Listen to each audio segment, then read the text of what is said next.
Hello everyone, welcome back. Today as well we have got to another video. In this video I'll show you how you can simply go ahead and see who liked you on Happn without a premium.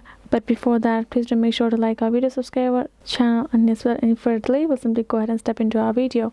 For that matter, what you would do is simply gonna go ahead access first of all access our app over here. Once you have done so, we can find our profile like this, and we can simply go ahead like it if you want and dislike it if you don't, right? So that way we can do it, and the same the person can do to our profile as well. If you want to see who have liked our profile so far, we're going to go ahead tap on this little heart icon called likes over there, and you can see here you can find the people who have liked you.